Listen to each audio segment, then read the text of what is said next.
अस्सलाम वालेकुम, मैं हूं शाहजेब खानजादा। एक बहुत बड़ी पेशरफ्त हुई है जिसके असरात पूरी दुनिया पर पड़ेंगे और 70 साल पुराना तनाज़ा हल की तरफ बढ़ता नजर आ रहा है। अरब ममालिक और इसराइल के दरमियान तनाज़ा 7 दहाइयों पुराना है। इसराइल और अरब ममालिक में 3 जंगें भी हो चुकी हैं, मगर अब इस तनाज़े के हल में एक बड़ी पेशरफ्त हुई है। अमरीका, इसराइल और मुत्तहिदा अरब अमारात में तारीखी मुआहदा हुआ है जिसमें इसराइल ने इत्तफाक किया है कि वो अब मकबूजा इलाके में मजीद आबादकारी नहीं करेगा। इसके अलावा आइंदा इसराइल और मुत्तहिदा अरब अमारात के वफूद मिलेंगे और फिर मुआहदे होंगे। इसराइल और मुत्तहिदा अरब अमारात ने बाहिमी ताल्लुकात को बेहतर बनाने पर इत्तफाक कर लिया है। सदर ट्रंप, इसराइल के वजीर आजम नेतन्याहू और अबू धाबी के वली अहद शहजादा मोहम्मद बिन जायद ने एक मुश्तरका बयान जारी किया है और इस बयान के मुताबिक तीनों रहनुमाओं ने आज बात की है और इस बात पर इत्तफाक किया है कि इसराइल और मुत्तहिदा अरब अमारात के दरमियान ताल्लुकात मामूल पर लाए जाएंगे।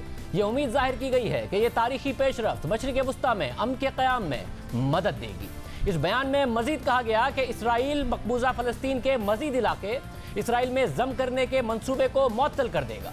ये बहुत बड़ी पेशरफ्त है। इसराइल अब मजीद आबादकारी नहीं करेगा। बयान के मुताबिक तीनों ममालिक को कई मुश्तरका चैलेंजेस का सामना है और इस तारीखी मुआहदे के बाद तीनों ममालिक को मुश्तरका फ़ायदा मिलेगा।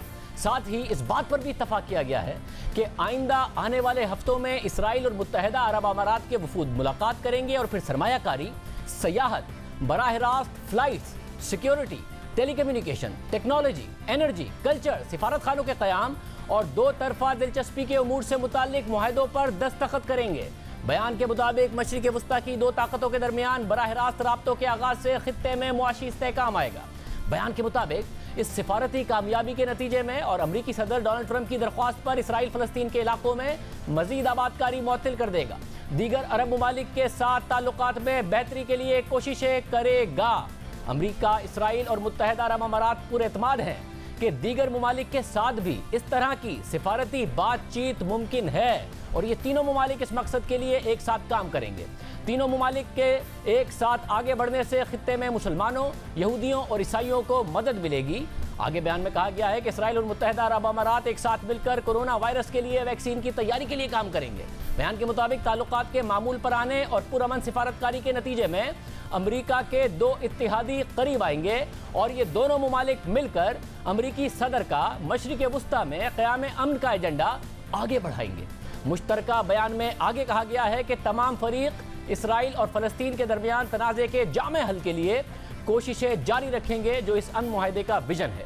इसके नतीजे में तमाम मुसलमान अमन के साथ मस्जिद अक्सा का दौरा कर सकेंगे और वहाँ इबादत कर सकेंगे और यरूशलेम के दीगर मुक़द्दस मकामात को तमाम मज़ाहिब के लोगों के लिए खोला जाना चाहिए। ये पूरा बयान है, ये बहुत बड़ी पेशरफ्त है। इसके नतीजे में मशरिक़ वुस्ता में अमन पैदा होने की उम्मीद पैदा हो गई है। खुद अमरीकी सदर डोनाल्ड ट्रंप ने ट्वीट किया कि आज बहुत बड़ा ब्रेक थ्रू हुआ है। 2 अजीम दोस्तों इसराइल और मुत्तहिदा अरब अमारात के दरमियान तारीखी अमन मुआहदा हुआ है। अमरीकी सदर ने तीनों ममालिक का मुश्तरका बयान भी ट्वीट किया। अमरीकी सदर ने मीडिया से बात भी की और इस मुआहदे को बहुत बड़ी कामयाबी करार दिया।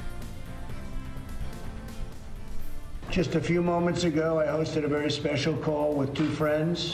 अभी थोड़ी देर पहले ही मेरी एक बहुत स्पेशल फ़ोन कॉल पर 2 दोस्तों से बात हुई है, इसराइल की वज़ीर आज़म नेतन्याहू और मुत्तहिदा अरब अमारात के वली अहद मोहम्मद बिन जायद से, और वो दोनों ही एक तारीखी अमन मुआहदे के लिए राज़ी हो गए हैं। हर कोई कहता था कि ये नामुमकिन है, मगर मैं कहता था कि मोहम्मद बिन जायद मशरिक़ वुस्ता के अजीम लीडर में से एक हैं। 49 साल बाद इसराइल और मुत्तहिदा अरब अमारात अपने सिफारती ताल्लुकात को मुकम्मल तौर पर मामूल पर लाने जा रहे हैं।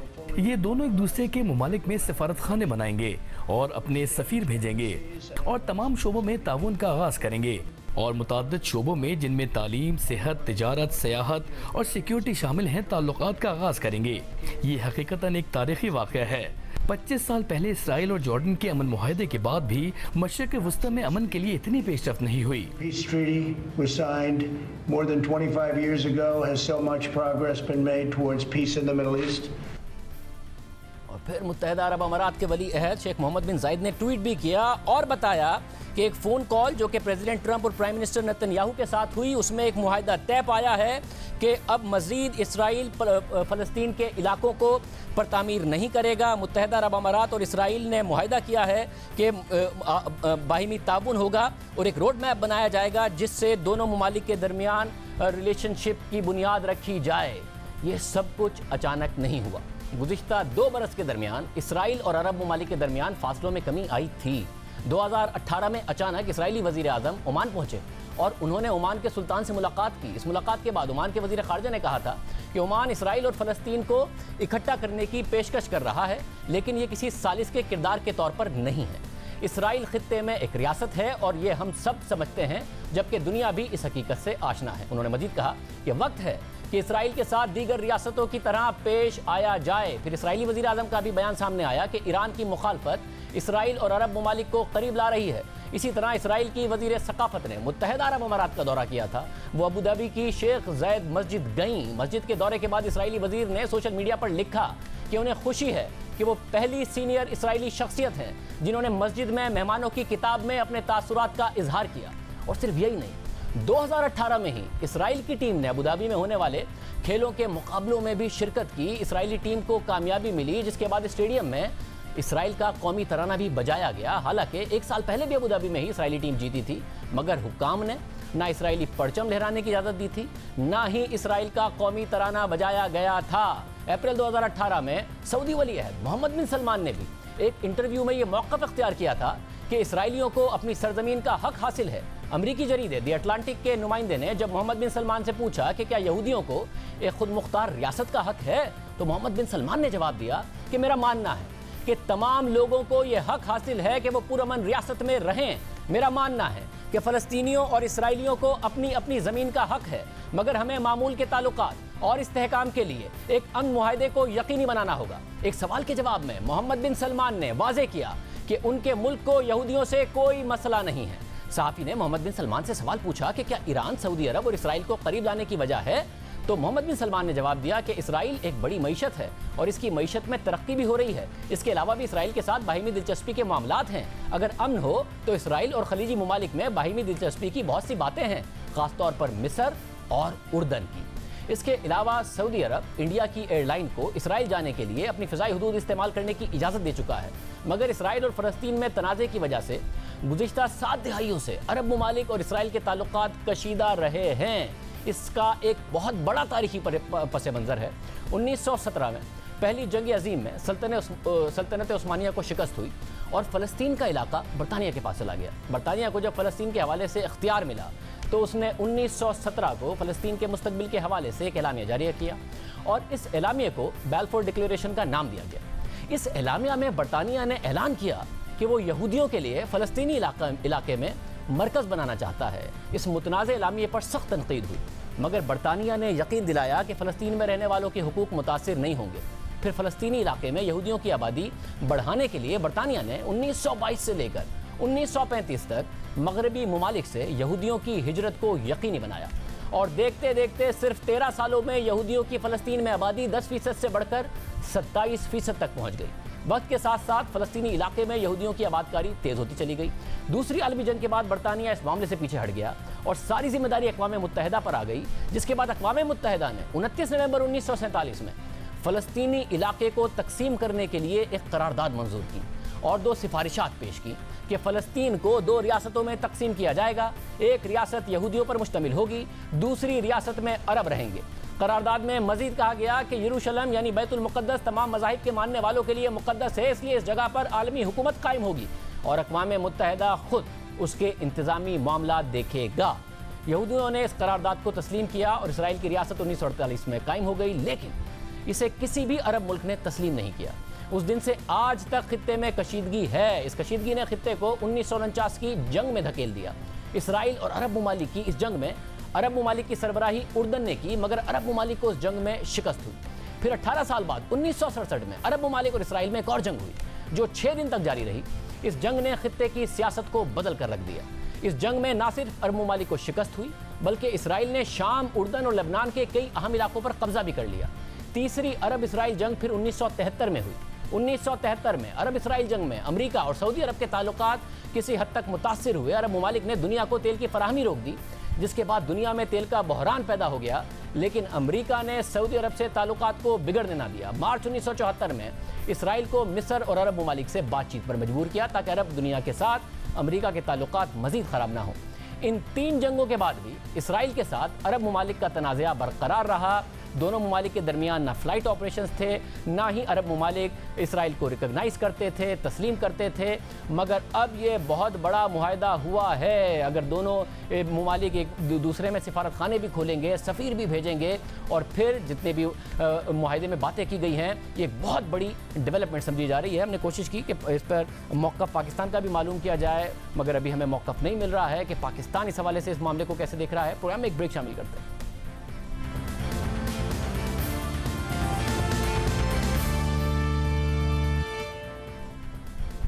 पेशावर के शहरियों के लिए आज एक बड़ा और खुशी का दिन है, और जिस मंसूबे का उन्हें तवील अरसे से इंतजार था उसका आज इफ्तिताह हो गया और खैबर पख्तूनख्वा की पहली मेट्रो बस सर्विस पेशावर में चलना शुरू हो गई है, जिसके जरिए ट्रैफिक के मसाइल और महंगी ट्रांसपोर्ट सर्विस से परेशान पेशावर वालों को शहर भर में सफ़र के लिए सस्ती और आरामदेह सफ़र की सहूलत मैसर आ गई है। BRT प्रोजेक्ट तहरीक इंसाफ का फ्लैगशिप मंसूबा है, जिसका इफ्तिताह करने वज़ीर आज़म इमरान खान खुसूसी तौर पर पेशावर आए, जहां उन्होंने पेशावर BRT का इफ्तिताह किया, बस में बैठकर सफ़र भी किया।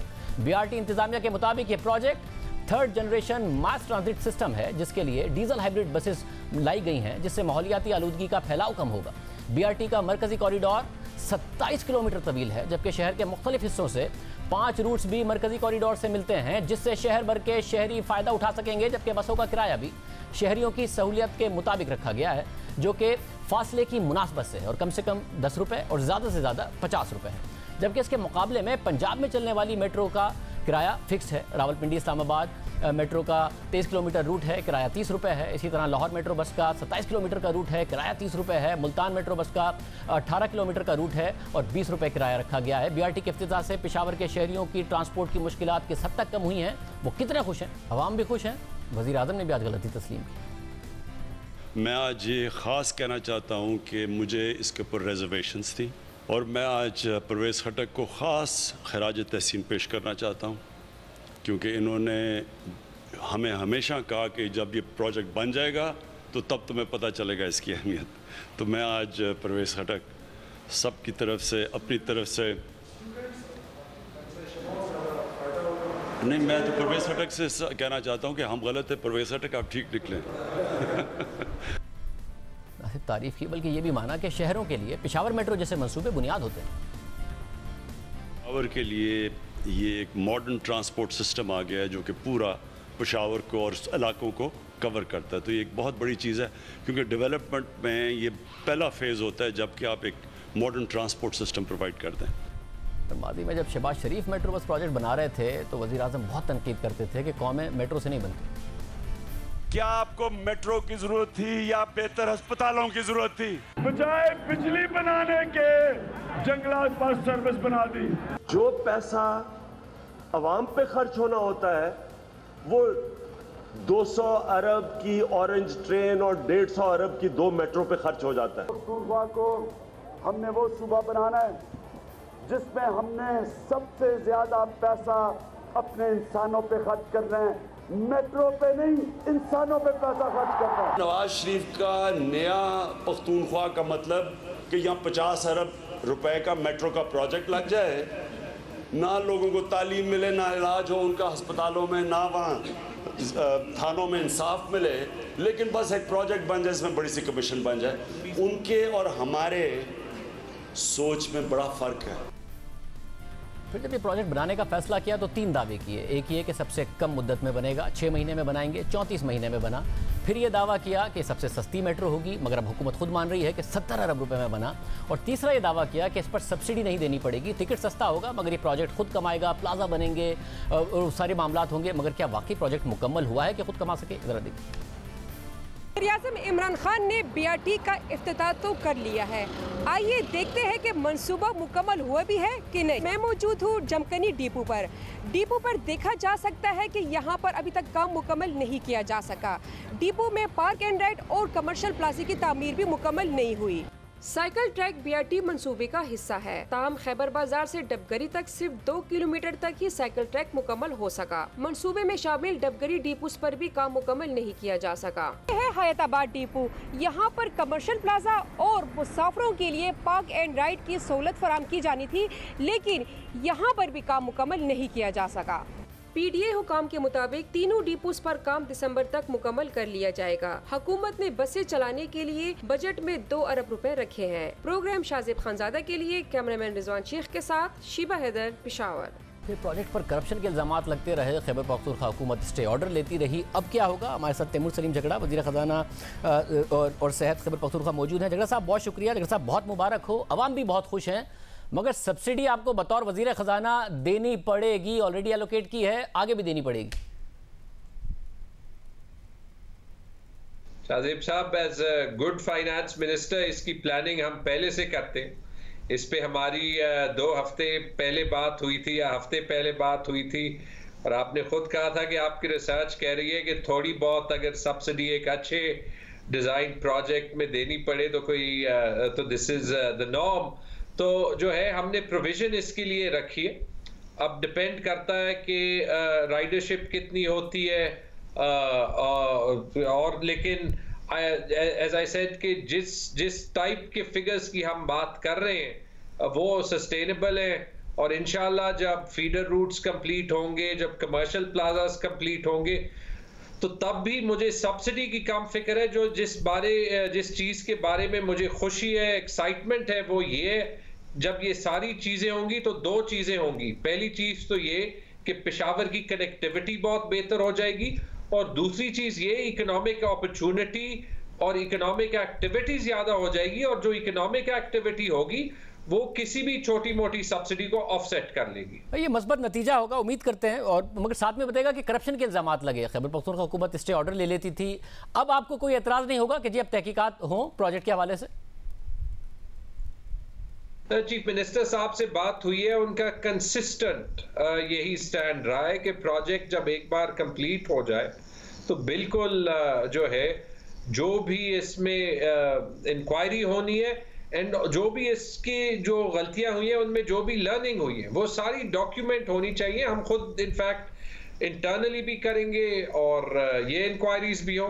वाइड चीज इसमें ये जो हमें असेस करनी चाहिए वो ये है कि जो एलिमेंट्स रहते हैं हम ये नहीं चाहते कि उन पे इम्पैक्ट हो, लेकिन जैसे आपने देखा है, आई होप कि कुछ जो क्रेडिबिलिटी पे सवाल थे कि ये प्रोजेक्ट हम कंप्लीट नहीं कर सकते या इसकी क्वालिटी में ओवरऑल कोई सब्सटैंशियल इश्यूज होंगे, वो तो मेरे ख्याल में अभी कवर हो गए। ये भी आप हमसे कमिटमेंट ले लें कि इंशाल्लाह जब ये हो जाएगी, फुल कंप्लीशन हो जाएगी, और अगर इम्पैक्ट उसका ना हो उससे पहले भी खैबर पख्तूनख्वा किसी इंक्वायरी के रास्ते में नहीं जो है फिर रहेगी। बहुत शुक्रिया। अगर साहब हमारे साथ मौजूद थे। हुकूमत के लिए आज एक और मस्बत खबर का दिन है, वो भी आपको बताएंगे एक ब्रेक के बाद।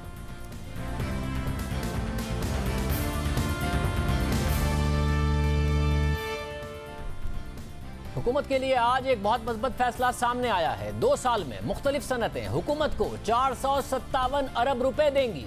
सुप्रीम कोर्ट ने GIDC केस का फैसला हुकूमत के हक में सुना दिया। यह फैसला 2-1 की अक्सरियत से आया है। जस्टिस मंसूर अली शाह ने इख्तलाफ किया है। सुप्रीम कोर्ट ने हुकूमत की तरफ से 2011 में लगाए गए गैस इंफ्रास्ट्रक्चर सेस को कानूनी करार दे दिया और 2015 में जारी किए गए GIDC एक्ट को भी आईनी करार दे दिया। सुप्रीम कोर्ट के हुक्म के मुताबिक गैस इस्तेमाल करने वाली कंपनियां हुकूमत को 457 अरब रुपए 24 माह में 24 किस्तों में देने की पाबंद होंगी, और कोई भी लेट पेमेंट सरचार्ज सिर्फ उस सूरत में लिया जाएगा अगर कोई कंपनी 24 महीने में रकम अदा ना करे। साथ ही वफाकी हुकूमत को पाबंद किया गया है कि हुकूमत इन पैसों से 6 माह के अंदर नॉर्थ साउथ पाइपलाइन मुकम्मल करे। तुर्कमानिस्तान, अफगानिस्तान और पाकिस्तान पाइपलाइन पर फौरी काम शुरू किया जाए। जैसे ही ईरान पर से पाबंदियां खत्म हो और रुकावटें हटें तो पाक ईरान पाइपलाइन पर भी काम शुरू किया जाए। सुप्रीम कोर्ट के फैसले के मुताबिक अगर नॉर्थ साउथ पाइपलाइन पर 6 माह में काम शुरू नहीं होता और बाकी 2 पाइपलाइंस के लिए हालात साजगार नहीं होते तो इस गैस इंफ्रास्ट्रक्चर सेस का मकसद खत्म हो जाएगा और GIDC एक्ट 2015 मुस्तकिल बुनियादों पर गैर फाल हो जाएगा और खत्म समझा जाएगा। गैस इंफ्रास्ट्रक्चर डेवलपमेंट सेस तो 2011 में लगाया गया और इसलिए लगाया गया ताकि गैस इस्तेमाल करने वाली कंपनियों से पैसे लेकर हुकूमत गैस की फराहमी के बड़े मंसूबे मुकम्मल कर सके। पाक ईरान गैस पाइपलाइन मंसूबा, तुर्कमानिस्तान, अफगानिस्तान और पाकिस्तान गैस पाइपलाइन मंसूबा और LNG के मंसूबे। मगर गैस इस्तेमाल करने वाली कंपनियां इस टैक्स के खिलाफ अदालतों में चली गई। कुछ अदालतों से हुकूमत के खिलाफ भी फैसले आए। अदालती स्टे ऑर्डर्स की वजह से कुछ कंपनियां आवाम से तो इस मद में पैसे लेती रहीं, मगर आगे हुकूमत को नहीं देती थी, बैंक में रखा, शरह सूद कमाई। 9 साल बाद ये रकम 420 अरब रुपए हो गई, जिसके बाद गुज़िश्ता साल अचानक हुकूमत ने एक ऑर्डिनेंस जारी किया, जिसके तहत हुकूमत ने इन कंपनियों के आधे पैसे माफ कर दिए, मगर शर्त ये रखी कि ये कंपनी अदालतों से स्टे ऑर्डर वापस ले लेंगी। मगर हुकूमत पर तनकीद हुई कि उसने बासर सेक्टर्स की बड़ी कंपनीज को रियायत दे दी है। पावर सेक्टर, CNG सेक्टर और फर्टिलाइजर सेक्टर की बड़ी बड़ी कंपनियों के वाजिबुल अदा 208 अरब रुपए माफ कर दिए हैं। ना मुशावरत की गई, ना मुतालिका इदारों की राय ली गई, बल्कि जल्दबाजी में ऑर्डिनेंस जारी कर दिया गया, होमवर्क नहीं किया गया। ये तनकीद हुई, जिसकी वजह से मामला मशकूक हो गया। हुकूमती ऑर्डिनेंस के मुताबिक जो कंपनियां इस मुआहदे पर दस्तखत करेंगी वो अदालती स्टे ऑर्डर वापस लेंगी। अलबत्ता जिन सेक्टर्स ने आवाम से GIDC लिया है और हुकूमत को आगे नहीं दिया है, वो उन्हें वापस करना पड़ेगा। अब सवाल ये उठा कि हुकूमत ये कैसे तय करेगी कि किस कंपनियों ने आवाम से कितना पैसा लिया और आगे हुकूमत को कितना दिया। फिर वफाकी काबीना में इस मामले पर गौर किया गया, जिसके बाद मीडिया से बात करते हुए वफाकी वजीर उमर अयूब ने बताया कि काबीना ने फैसला किया है कि सदारती ऑर्डिनेंस में फॉरेंसिक ऑडिट की शिक भी शामिल की जाएगी। फिर सवाल उठा कि फॉरेंसिक ऑडिट का फैसला करके इसे पहले कराना चाहिए था, फिर ऑर्डिनेंस आना चाहिए था, फिर जब तनकीद हुई तो ऑडिट का ऐलान किया है। उमर अयूब और वजीर आजम के मुआविन खुसूसी बराए पेट्रोलियम नदीम बाबर ने यह कहा कि फॉरेंसिक ऑडिट से मुतालिक काबीना में फैसला कर लिया गया था, मगर इस शिक को ऑर्डिनेंस में शामिल नहीं किया गया था, अब किया जाएगा। मगर फिर हुकूमत ने यह फैसला वापस ले लिया और चंद घंटे पहले तक वुज़रा जिस फैसले का दिफा कर रहे थे, उसे मुल्क और कौम के लिए बहुत ज़रूरी करार दे रहे थे, इस फैसले के नक़ादों के अज़ाइम पर सवाल उठा रहे थे, हुकूमत उसी GIDC ऑर्डिनेंस के फैसले से पीछे हट गई। वज़ीर आज़म इमरान खान ने खुद ही ऑर्डिनेंस सदर मुमलिकत को मंजूरी के लिए भेजा, फिर खुद ही उसे वापस लिया और फिर खुद ही वापस लेकर उस वक्त वज़ीर आज़म हाउस से बयान जारी हुआ, जिसके मुताबिक ऑर्डिनेंस का मकसद अदालत के बाहर मुज़ाकरात के जरिए 50% रकम वसूल करना था, मगर हालिया तनाज़े पर शफाफियत यकीनी बनाने और अच्छी हुक्मरानी की मिसाल कायम करने के लिए ऑर्डिनेंस वापस लेने का फैसला किया है। और वज़ीर आज़म ने अटॉर्नी जनरल को GIDC मामले पर सुप्रीम कोर्ट से जल्द समाअत के लिए रुजू करने की हिदायत की है, ताकि मामले पर आइन और कानून के मुताबिक जल्द फैसला आ सके। इस बयान के मुताबिक वज़ीर आज़म कौम को बताना चाहते हैं कि अदालत जाने से फैसला खिलाफ आने का भी खतरा है। हो सकता है कि सारे पैसे हुकूमत को मिल जाएं और हो सकता है कि हुकूमत को कुछ भी ना मिले, बल्कि उल्टा जो 295 अरब रुपए इन कंपनियों से हुकूमत ले चुकी है वो भी वापस देने ना पड़ जाए। और आज अदालत ने हुकूमत के हक में फैसला सुना दिया। हुकूमत तो गुज़िश्ता साल 208 अरब रुपए छोड़ने को तैयार हो गई थी, अब उसे 457 अरब रुपए मिलेंगे, यानी ऑर्डिनेंस वापस लेने का हुकूमत को फ़ायदा हुआ। अब हुकूमत की जिम्मेदारी है कि इसको उन्हीं प्रोजेक्ट्स के लिए इस्तेमाल करे जैसा कि अदालत की तरफ से लाजिम किया गया है। प्रोग्राम में एक ब्रेक शामिल करते हैं।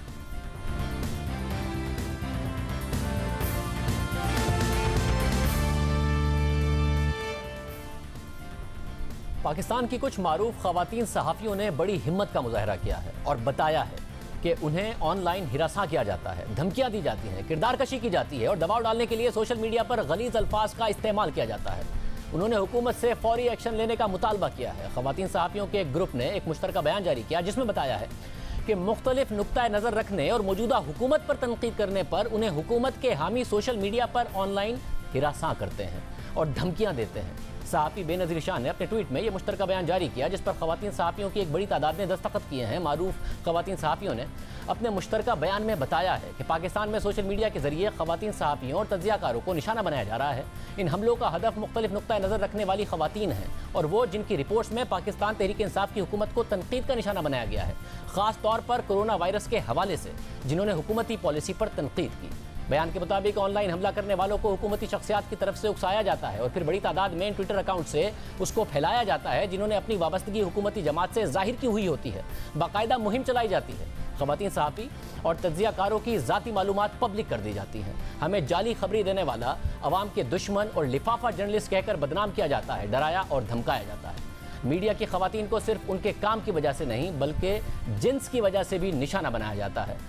इसके मुताबिक हमारी सोशल मीडिया की टाइमलाइंस जिनसी और जिस्मानी तशद्दुद की धमकियों से भरी हुई हैं। ये हमारे खिलाफ मुमकिन तशद्दुद और हेट क्राइम्स पर उकसा सकता है, जो हमारे तहफ़्फ़ुज़ को ख़तरे में डाल सकता है। हाल ही में रिपोर्टर्स और तज्ज़ियाकारों के सोशल मीडिया अकाउंट्स को हैक करने की कोशिश की गई। इसके साथ हमारी मालूमात तक रसाई को भी रोकने की कोशिश की गई। मीडिया की ख़वातीन अपनी राय देने में मोहतात हो गई हैं। और मज़ीद कहा गया है एलामिये में कि सोशल मीडिया पर मुतहर्रिक ख़वातीन सहाफ़ियों के लिए सोशल मीडिया पर आज़ादी से बात करना मुश्किल होता जा रहा है। बयान के मुताबिक ऐसे मुसलसल हमले अवाम के सहाफ़त पर एतमाद को कमज़ोर करते हैं, जो जमहूरियत के बुनियादी उसूलों के ख़िलाफ़ है। दुरुस्त और काबिल एतमाद मालूमात तक रसाई अवाम का हक है। मुश्तरका बयान में ख़वातीन सहाफ़ियों ने अपने आईनी हुकूक का हवाला देते हुए कहा कि हमें अवाम में आज़ादी इज़हार राय के हक़ के इस्तेमाल से रोका जा रहा है। जब हम पर हमले होते हैं और धमकियाँ दी जाती हैं तो आइन के आर्टिकल 4 के तहत दिया गया हक़ हमसे छीन लिया जाता है और ये बराह रास्त इनकी हरकतों का नतीजा है जो हुकूमत में ओहदा रखते हैं और PTI से मुंसलिक है।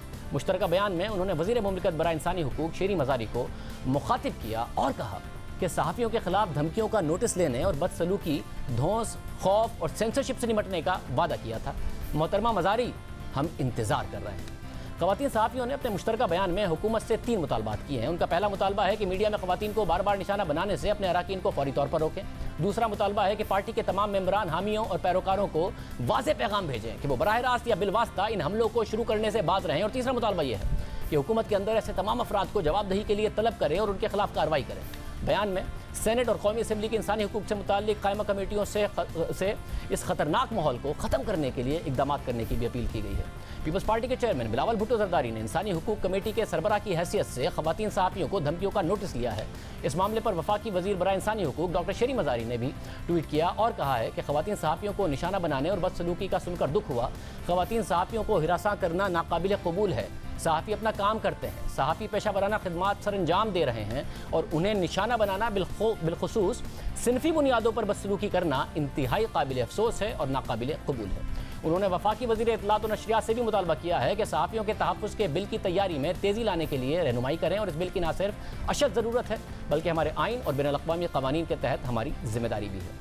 ख़वातीन के लिए यहाँ वैसे भी काम करना मुश्किल है। ऐसे में उन्हें ऑनलाइन निशाना बनाना, उनकी ख़बरों, तज्ज़ियों और तनक़ीद पर उन्हें खामोश कराने के लिए ऐसे हरबे इस्तेमाल किए जा रहे हैं जो काबिल मज़म्मत हैं। उनकी ख़बरें सही हों या गलत हों, उनके तज्ज़िये पर एतराज़ हो तो एतराज़ किया जाए, तनकीद की जाए। ख़बर गलत हो तो हुकूमत के पास इदारे मौजूद हैं, कानून के मुताबिक कार्रवाई की जाए। मगर ऐसा नहीं किया जाता, बल्कि उनकी किरदार कशी की जाती है। उनकी जिसामत, उनकी शक्ल, उनके रंग, उनके ख़ानदान को निशाना बनाया जाता है। उनके काम पर तनकीद की बजाय उनके औरत होने पर उन्हें निशाना बनाया जाता है। ऐसा ही किया जाता रहा तो सहाफ़त के शोबे में अपना करियर बनाने की ख्वाहिश रखने वाली लड़कियों की कैसे हौसला अफजाई होगी। उनके लिए शोबे में आना मुश्किल हो जाएगा और जो ख़वातीन पहले से काम कर रही हैं, हिम्मत से काम कर रही हैं, उनके लिए काम करना मज़ीद मुश्किल हो जाएगा, जो नज़र आ रहा है, जिसकी वजह से वो ये मुश्तरका एलामिया जारी करने पर मजबूर हुई हैं। उम्मीद करते हैं कि हुकूमत इस मामले का संजीदा नोटिस लेगी और कार्रवाई करेगी। इजाज़त, अल्लाह।